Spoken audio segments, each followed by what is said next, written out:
Oh my gosh, I remember before starting my third year and some of my classmates were talking about how it's kind of unfair, how your clinical grade weighs more than your exam grade. But for me, I was like, that's not a problem for me. Like, I'm a people person, I'm extremely charismatic, I work well with groups and teams, and I love my patients. Like, I'm gonna do any and everything to serve my patients. But what I am not is the best test taker. So if those exams weigh less of my grade than my actual interactions with people, then so be it. So here we are. So the last clinical clerkship evaluation that I have to date, we're gonna talk about pediatrics and some of the many reasons why I thoroughly enjoyed this rotation. Let's get into it. Hey y'all, welcome back to Made It to Medicine with Vix. That is me. I'm a non-traditional third-year medical student at the University of Illinois College of Medicine. So pediatrics was my third rotation during my third year. And a rule at my school for rotations is that you just cannot work with your advisor. And the reason for that being is, like, I guess the bias of how many sessions we have with our advisors over the first 2 years. But they don't say that you can't work with your docs tutor. And so, or like your docs doctor. That sounds kind of crazy, but I think DOC stands for Doctor of Clinical Skills or something like that. Basically, it's the course where you learn how to be a student doctor, how to take a patient history, how to come up with an assessment and plan, how to give a patient presentation, doing physical exams, all of the things. So on my pediatric rotation, first of all, my two doctors from that course are pediatrician and an internist. So I could potentially work with either of them on either of those rotations, but I was lucky enough to work with one of them during my peds rotation, and it was just so nice to work with someone who had seen me from not my literal day one, but you know, my first block of medical school until third year, to see the progression of how do I write a chief concern? How do I even state the power statement? How do I write the power statement? How do I present? How do I give a physical exam? How does it look when I write actual notes versus notes that I'm uploading to our box folder? And it was just amazing, because sometimes, you know, when we reflect, sometimes I know what for myself, you know, using I statements over here, I can be extremely hard on myself. And I am not always the best at acknowledging my growth, acknowledging my progress. But to work with someone who is a physician, someone who is skilled in the field, and they've been doing this for years, and for them to say, wow, you have come a long way. And then also being honest enough with me, because we have a rapport, to say, okay, although you have come a long way, you still need to work on this, and saying it with love, saying it with kindness, and just still giving me that autonomy to develop even more, and giving me so much responsibility as a third year, and not holding my hand, but saying like, look, I know you're capable, and let's talk about it. So the doctor of whom I worked with, we got to do consults, worked in clinic together, did a lot of teaching. Like, they're very, very big on teaching medical students. And honestly, at times as a medical student, you know, being in a hospital, being in a clinic, sometimes you just want to go home. Sometimes you don't want to do all the extra stuff. You just kind of, or I feel like it could be a waste of time. But to have someone hopping on Zoom for a one-on-one teaching session outside of clinical responsibilities and their responsibilities as a physician, as a doctor over that course, as, you know, a family member, as a friend, is still saying, okay, hey, I think that this is something not only that you should know for your shelf exam, but also something that will help you no matter what field you're going to go into after, you know, you graduate. Or, all right, I know that you say that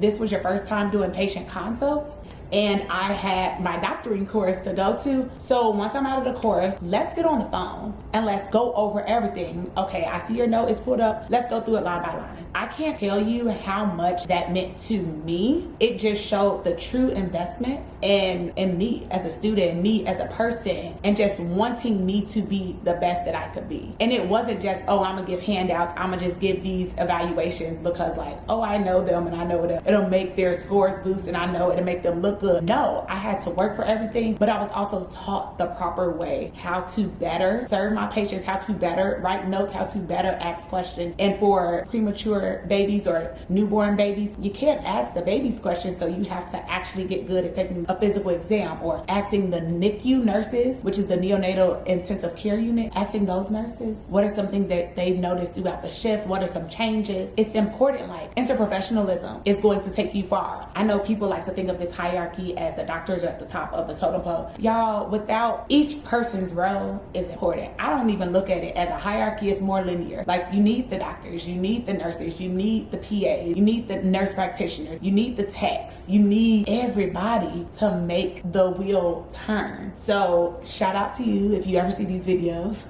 because obviously I don't disclose names of that nature, but thank you. Like, truly, thank you for the day I told you I had failed the PEDS exam and cutting me off and saying, you know, this is just a blimp in time, it's just one minuscule thing, but 5 years from now, you'll be somebody's doctor. And this PEDS shelf exam won't matter. These step exams, they won't matter. None of these minuscule things, and not just medical school or residency, they won't matter because you will be a doctor, you will be an attending, or you'll be a fellow by then. So thank you for giving me those words of encouragement and uplifting me at times when I didn't think I really needed it, or when I did need it but didn't want to show that I needed it. So truly, thank you. And so that was a highlight of my pediatric rotation. If you're new here, I failed the exam, but I did do a retake and I passed it, thank God, because if you fail, you got to redo the entire rotation. And honestly, the water been a little bit too murky, and I just didn't want to have something else that was going to hold me back. But if you do fail the rotation and you do have to repeat it, it is not the end of the world. Like, y'all, this too shall pass. Like that doctor said, 5 years from now, shoot, 1 year from now, 2 years from now, 3 years from now, ain't nobody asking about that. It's over, done with. You've been resilient. Although I don't like be resilient, you have persevered. Even though sometimes I want some handouts and I don't want to persevere, you still make it, okay? So we are more than our failures. I just felt the need in my spirit and my heart to send that word out there, because sometimes I know, I mean, failing is isolating, period. It is isolating. Although there are other people who have failed, no one wants to be amongst the group, but it is okay. Like, I'm still here, I'm still standing, and I actually have a lot more joy in my heart this year than I've had in more recent years that I could think of. So just something to hold on to. Let me get into my pediatric evaluations and what they actively said about me. I'm gonna log into the website. So I did start off by telling y'all that the grade, like your exam grade and your clerkship grade, are two different things. So when I applied to residency, and a year from now, which is crazy because I have friends who just submitted their residency applications this week. Insane. It would be my first doctor job. Like, what? Okay, but we're not gonna get too excited because I still got about 365 days till we get to that point.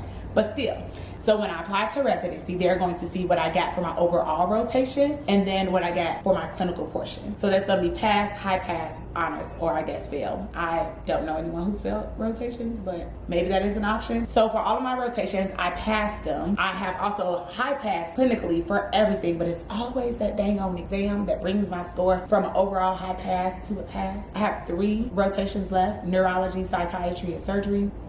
The goal is to high pass overall or honor. No more passes, okay? Internal medicine was my first high pass overall because I ate that exam up. So I'm gonna read you these comments. Something that has been clearly similar over every single rotation is my comments are very glowing, because it's the personality. It is the will to want to serve, the will to do things for my patient and not just to be seen or heard. I'm not doing it for a show, because each doctor is gonna have something different that they're looking for, and I can't keep up with that. I could only be true to myself. And for anybody that's about to start rotations or currently in rotations, that's the biggest thing I could tell you. Be honest and true to who you are, right? Like, yes, you can adapt note style or presentation style, because that is physician dependent and some people just like things a certain way. The way you care for your patient, be very observant of the people of whom you work with and pick up on those good attributes, because if it ain't broke, don't fix it. But also, to your core, don't change who you are to try to fit in with a certain team. Like, if you know someone likes a certain something, all of a sudden you want to just talk about that. No, just be true to who you are. At the end of the day, you're not there to make friends and be buddy-buddy with your evaluators, but you are there to show them that you have a level of competency as a medical student and that you are willing to advance in the field. So for pediatrics, I was on this rotation from March 11th to April 20th. My recommendation letter says, Vicki did a great job during her pediatrics clerkship. During her newborn nursery week, the attending who worked with her noted she did well. She was inquisitive and thoughtful in patient care, active in seeking out experiences and building rapport with family. Told y'all. Come on, listen, active, building rapport, and these are babies, so clearly it's the family, because the baby don't know nothing. It's the family that honestly, you want to make them feel at ease. Most of the parents, it was their like first child, so they are, I don't want to say clueless, but they are willing, they have a lot of questions. and they want you to ease their anxiety that everything their little new babe is doing, that there's not a problem with what they're doing. The resident who worked with her noted that Vickie immediately took ownership of her patients, asked appropriate questions, and developed a good patient-provider relationship. She gave amazing presentations and provided the appropriate management for a newborn who was Coombs positive. She will be an amazing addition to her specialty of choice. During her week in the emergency department, the attending who worked with her noted she did an excellent job at synthesizing the patient's presentation and providing reasoning behind her differentials. Clinically advanced when compared to her peers. And reading these just reminded me that, because what I read here that goes on my record for my application next year, there are also these forms that we get, and some doctors like write things under all the questions, and then it says,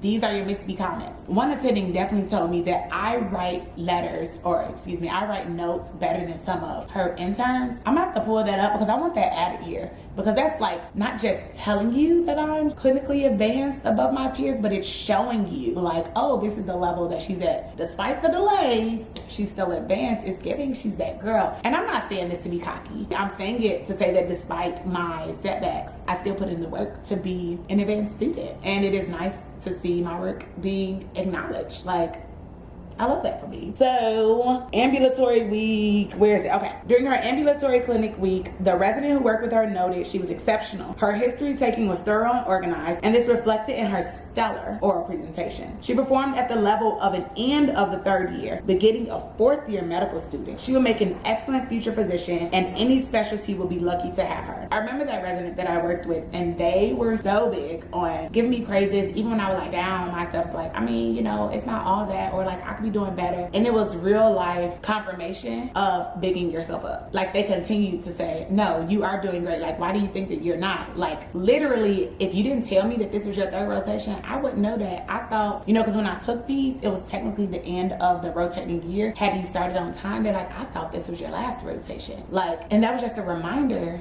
to me to like, girl, learn how to take a compliment. And I say this to my friends all the time, but I, along with them, are very guilty of deflecting that praise. But no, like, I needed to bask in it because it was so nice to hear somebody saying like, no, you're exceptional, no, you are stellar. Like, wow, I really am, and I really do put in the work to be that. I did not just wake up like this. It takes lots of studying and lots of, you know, working with other people and reading to get to this point, but I'm capable. I'm doing it, and I just want to keep on doing it. Some advice that I got was continue to hone your template, and as we discussed, your one-liners and plans. This highlights all the work you're doing in the background, and it shows your ability to interpret the information as well as brings the team's attention to important parts of the history and plan. Okay, they did not add all of my pediatric comments on here at all, so I am happy that I'm reading this to y'all, because the doctor that I talked about at the beginning of this, those comments are not here. And they had submitted my evaluations kind of late, but they were supposed to update it. So now,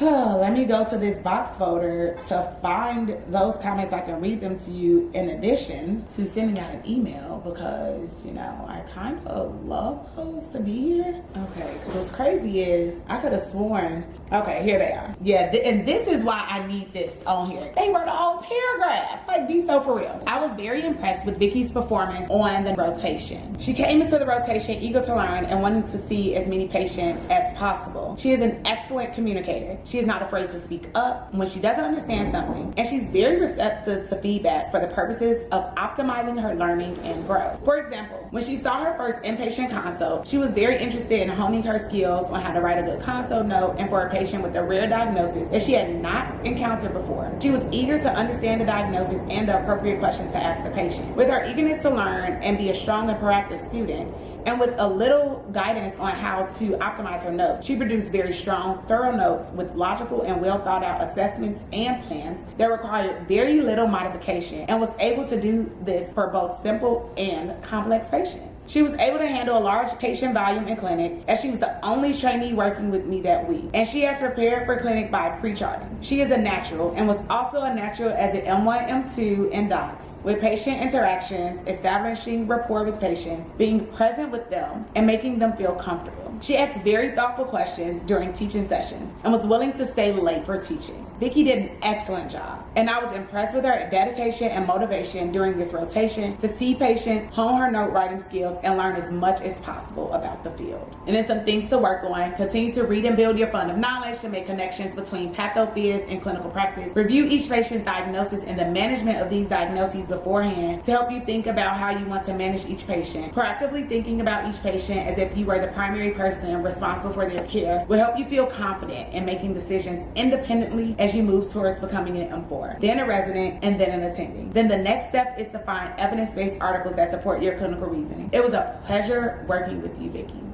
Keep up the great work. And clearly reading that, it warms my heart, and not just the good things that were said, even the things I need to work on, giving me concrete examples of how to improve. Finding articles on evidence-based medicine. You know, like, the research is there. I don't ever have to make up an assessment and plan out of thin air. Like, it's out there already. This is not, I haven't seen any rare patients that no one has ever seen before, because clearly I am not an expert at all, so they would not expect that from me, and I have not seen much. So everything that I've seen, every patient that I come in contact with, the evidence is there, the research is there. So that is definitely a nice reminder as I have read that, and as I go back to my core rotations very, very shortly. So yeah, the biggest takeaway, y'all, ask for feedback, and ask for feedback before evaluations are sent out. You know, after a few days, ask for it, or you can even set those expectations on the first day of a rotation. It is important to know what your evaluator is thinking of, because they'll be evaluating you whether you ask them or not. So it's best for you to be in the know so that you can be sure to hit each of those points and get the best evaluation as possible. I wish all of y'all nothing but success, and I'll see y'all in the next video. Bye.